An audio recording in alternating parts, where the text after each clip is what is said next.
bisa kau lihat. Jadi itulah tadi. Itulah tadi. Lagi viral pengantin wanita yang baru saja akad nikah tiba-tiba meminta cerai ya. Dalam potongan percakapannya dia mengatakan, aku tak senang, aku minta cerai, aku dilecehkan ya. Dalam pengertian ini kita belum tahu pasti dilecehkan dalam hal apa ya kan. Oke, halo teman semuanya, assalamualaikum warahmatullahi wabarakatuh. Kembali lagi bersama saya Cak Mam Vlog. Nah, oke teman semuanya, bagaimana kabarnya? Semoga selalu berikan kesehatan, lancar, rezeki, mudah segala urusannya nggih.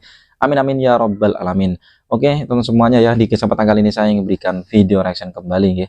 Nah, ini masih terkait dengan seputaran dekor teman semuanya ya, dekor pengantin, yaitu yang lagi viral di acara pernikahan si Wulan ya, dengan dekornya itu kalau nggak salah Nafa Wedding. Nah, ini masih ada beberapa komentar ya, komentar dari para influencer ya, atau para netizen terkait kasus ini teman-teman, karena memang bulan ini bulan di mana ramai sekali orang nikah. Oke, dia udah ramai ya. Ternyata juga ada yang namanya mirip dengan Nafa Wedding, tapi ada Naifa Wedding teman-teman. Itu banyak sekali yang komen masuk ke sana ya, dikarenakan hampir sama namanya Nafa Wedding dengan Naifa Wedding ya teman-teman. Oke.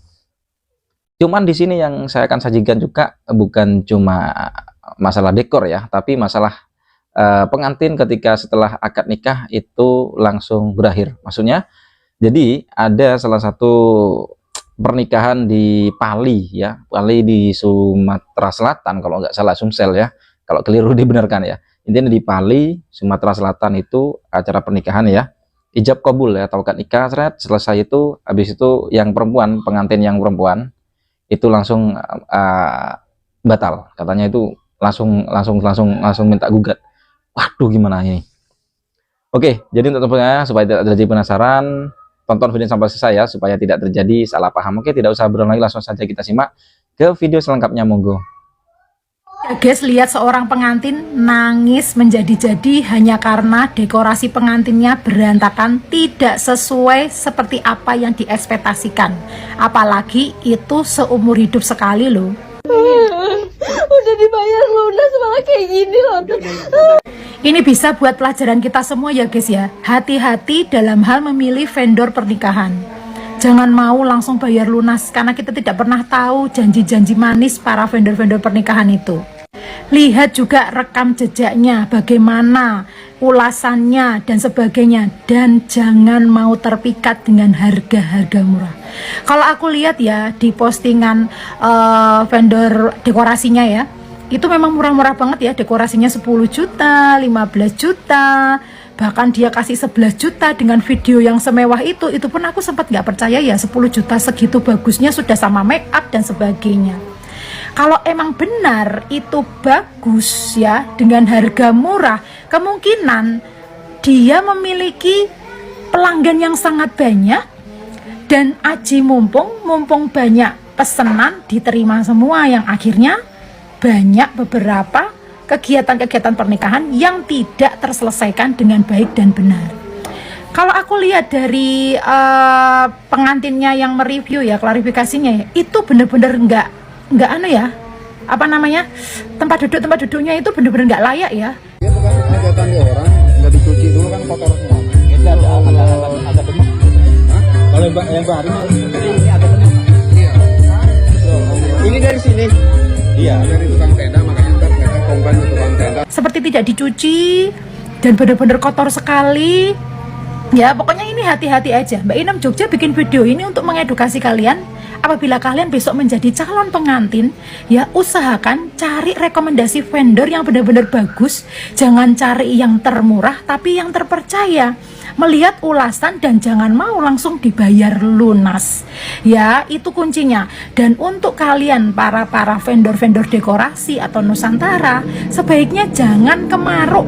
Ya, kalau misalnya dalam sehari hanya bisa nerima 2 acara pernikahan, terimalah 2 supaya kualitas vendor kalian itu bagus. Jangan hanya karena gila tentang uang yang akhirnya sana dipakai, situ dipakai tanpa dikontrol. Jelas itu tidak dikontrol, karena apa? Kotor sekali. Aku lihat kursi-kursinya kotor sekali. Ya, semoga dari viralnya acara ini, dari vendor wedding bisa lebih baik lagi ke depannya, memperbaiki kesalahan dan kekurangan sehingga akan mendapatkan pelanggan lagi. Jangan anti kritik, karena di saat anti kritik justru banyak pelanggan yang akan lari. Tunjukkan dan buktikan bahwa vendor dekorasimu itu bisa dipercaya dan memiliki kualitas yang baik. Buat Mbak pengantin, semangat ya Mbak pengantin, semoga bisa diganti ya besok sama Tuhan yang lebih baik lagi dari apa yang terjadi sebelumnya. Gak mungkin guys, gak ada yang gak nangis apabila ada di posisi para pengantin itu, karena seumur hidup sekali loh, dan dia juga sudah bayar 30 juta dengan kondisi yang di luar ekspektasi. Edukasi buat kalian, hati-hati untuk memilih vendor pernikahan. Guys, kalian udah tahu berita ini belum? Ada seorang pengantin wanita yang di hari pernikahannya dia nangis kejar sampai pingsan karena dekorasinya. Koko udah lihat dekorasi di tempat pernikahannya. Memang ya, itu tidak layak untuk dipasang. Udah di hari H tapi masih belum selesai dipasang. Yang bikin Koko kesel dan bikin Koko yang kayak di luar nalar apa tau nggak? Gerbang. Ya, kalian tahu nggak, kayak gapura gitu, gerbang masuknya itu bener-bener hancur, rusak, kayak bolong, ada yang dijahit pakai apa, tali rapi, ya bener-bener nggak layak. Terus yang bikin paling kesel itu sofanya kotor banget, ya ampun. Bayar mahal-mahal 30 juta dapat dekorasi seperti itu, memang nggak layak. Itu orang nikah bayar pakai duit seumur hidup sekali, dibikin malu seperti itu. Pesan Koko buat owner dekorasinya ya, kalau Anda udah salah, jangan klarifikasi, berusaha membenarkan diri dan merasa masih nggak bersalah gitu loh. Masih menyalahkan A, I, U, E, O. Terus jangan sampai mengecewakan orang. Itu orang nikah seumur hidup sekali loh. Kalau nggak sanggup terima orderan, jangan diterima. Yang kamu pasang di situ tuh bener-bener nggak layak. Kalau di kampung Koko ya, 30 juta bayar dekorasi, itu udah mewah banget di dalam gedung lagi. Kalau nggak mewah tuh nggak apa-apa, setidaknya bersih dan nggak berantakan. Terus di hari H itu harusnya udah selesai dekorasinya, bukan nggak selesai. Kucing ini bener-bener kotor kursi, dan ini dekoran nggak selesai. Nggak selesai, tidak ada lorongnya, nggak ada sama sekali. Siapa yang nggak sakit hati? Lihat aja nih bagian depan, percuma ini ada yang nari-nari juga kalau dekorannya jelek. Jelek, nggak layak, jelek, sekali lagi jelek, nggak layak. Oh mak, gawat kali bah. Ini kalau semua orderan mau dimakan sendiri guys. Nggak salah guys, ngambil orderan banyak guys, tapi lihat juga kapasitas barang kita di gudang dan tim kita ya guys. Jangan asal ngambil tapi nggak tanggung jawab guys. Kalau kayak gini kan kasihan pengantinnya guys, udah nikah seumur hidup sekali, dan itu budgetnya nggak murah ya guys, 30 juta ya guys, tapi hasilnya geleng-geleng parah guys, parah guys. Nah ini pembelajaran ya guys, untuk kita para customer ya guys, kalian harus selektif milih vendor guys, jangan asal pilih, jangan asal murah guys, jangan kemakan promo guys. Untuk yang satu kali ini udah keterlaluan banget guys, masa 30 juta kayak gitu barangnya guys, ini parah kali memang guys. Untuk kawan-kawan pendekor guys, tetap semangat dan tetap berkarya guys. Intinya guys, jangan pernah kecewakan customer guys, karena menjaga nama baik itu sulit banget ya guys. Kita udah capek merintis guys, gara-gara kita serakah ya, kita ambilin semua, nggak punya tanggung jawab, ujung-ujungnya apa guys? Nama kita anjlok. Ini istilahnya guys, ini periuk kita ya guys, periuk kita sendiri jangan diberai guys. Untuk kakak pengantinnya tetap semangat ya kak, walaupun wedding kakak hancur lebur kali ini kak, mudah-mudahan diganti dengan rezeki yang melimpah ya kak. Nah, salam satu profesi dari Kang Dekor guys. Sarah, aku tidak senang, ini ngecek aku. Ya udah, enggak mau. Kan aku Sarah. Ya udah. Wih, Mira. Ya, kunci jauh ya. Ada kulit macam.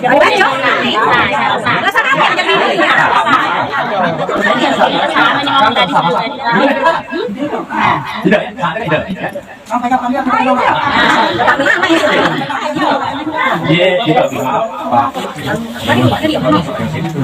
Jadi oleh karena memang tingkah minta tolak tidak salah ya. Memang mereka kan benar-benar tidak salah, tidak terakhir. Cuman kami ada kami tempuh 3 bulan. Kalau 3 bulan mengerti kata orang, otomatis kami tetap juga. Ya, 3 bulan. Jadi kalau masih saat begini, pemilik tarik, ecek. Cuma kalau memang 3 bulan itu memang menunjuk atas aku, tidak naik sekali lagi dengan mati, itu kan ada hak. Kami timpu 3 bulan. Ya. Kami pun juga kita kami tahu Pak. Aku ngomong juga betul. Terus dia datang lagi. Ada uang banyak. Boleh nanti kita apa? Boleh pakai. Kita tahu semua. Kita hak nih. Kita kan tahu yang dari mana. Jadi kita tahu. Kita tahu. Cuma ada ya. Aku tempo 3 bulan. Ya. 3 bulan. Jadi kalau 3 bulan memang itu selangkung kita. Ya. Pasal aku mau terus cerai. Cuma ada kata bisa aku itu benar sah. Ya, tetap sah. Cara agama sah, cuma di pemerintah orang mungkin pakai menikah. Cara agama sah, cara adat sah, ya. Sah, apakah sah? Apa hukum negara kita itu kita kata ya, Pak. Jadi itu ada hukum agama kita sah, kalau hukum adat kita bisa melanggar. Jadi itulah tadi itulah tadi. Lagi viral pengantin wanita yang baru saja akad nikah tiba-tiba meminta cerai ya. Dalam potongan percakapannya dia mengatakan, aku tak senang, aku minta cerai, aku dilecehkan ya. Dalam pengertiannya ini kita belum tahu pasti dilecehkan dalam hal apa ya kan. Nah cuman kejadian ini yang diduga di Kabupaten Pali di Sumatera Selatan ini banyak spekulasi dari masyarakat mengatakan bahwa pernikahan ini adalah pernikahan yang dipaksakan ya. Karena dari segi fisik kita melihat si perempuan ini masih sangat muda dan si pengantin laki-lakinya sudah kelihatan berumur ya kan. Nah, memang banyak sekali di daerah-daerah yakni kejadian pelecehan ya, pelecehan seksual itu ditutupi ya dengan ujung-ujungnya pernikahan ya. Apalagi si pelaku memiliki dominasi keuangan ya, memiliki dominasi power ya. Sering sekali kejadian seperti itu. Nah, jangan sampai ya, kita nggak tahu ini kejadiannya apakah sama ya, pelecehan dalam hal itu juga atau tidak ya, atau Nah, oke teman semuanya, jadi itulah barusan ya video reaksi yang bisa sajikan terkait di mana respon dan tanggapan dari beberapa netizen termasuk Mbak Inem Jogja ya, yang menanggapi akan vendor yang menurut saya melakukan kesalahan sendiri teman semuanya ya, sampai viral se-Indonesia. Bahkan si Wulan tersebut ya, si pengantin ya, mempelai tersebut diundang di stasiun televisi ya, di acara pagi-pagi ambiar ya. Nggak mau viral gimana sih Indonesia, televisi nasional ya. Ampun lah ya, ampun. Jadi pesan tadi dari Mbak Inem Jogja dan juga yang lainnya, para vendor lebih membenah lah ya, seperti kayak gitu ya. Ambil nggak apa-apa, cuma lebih dikontrol begitu. Dan bagi para customer atau para calon-calon pengantin yang akan menikah ya, atau menyewa vendor itu setidaknya harus melihat dulu ulasan-ulasan dulu ya, kepuasan pelanggan-pelanggan lain, dan tak perlu bayar cash dulu ya, dicicil lah ya, karena memang ya seperti itu. Kalau kita bayar cash ya ujungnya seperti Wulan tadi. Oke, ini yang di luar nalar saya teman semuanya ya. Ada pernikahan di Pali, Sumatera Selatan ya, baru ijab kabul pengantin wanita minta cerai. Wah, lebih parah dari dekor sepertinya kalau nggak salah ini ya. Ya kalau menurut saya dia sah.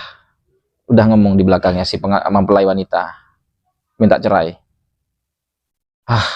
Cuma di sini tadi kan videonya agak dipercepat kan, kurang jelas kan itu loh. Cuma ngomong sah 3 bulan apa ya, maksudnya diberi waktu atau tempo 3 bulan apa itu sah katanya. Nah, ini barusan dijelaskan oleh salah satu netizen atau influencer, katanya memang apa ya, ada unsur-unsur paksaan kayak menikah ya. Jadi usianya yang perempuan masih muda, yang mempelai pria itu sudah berumur. Jadi ya tadilah gitulah. Ada pelecehan apa ya? Kan udah nikah. Mungkin teman semuanya paham dengan kasus ini. Saya masih belum menemukan yang lain ya, komentar-komentar, cuma menemukan yang abang satu ini ya. Oke, gimana tanggapannya? Komen di bawah sini ya. Sampai bertemu di video selanjutnya. Saya akhiri, wassalamualaikum warahmatullahi wabarakatuh.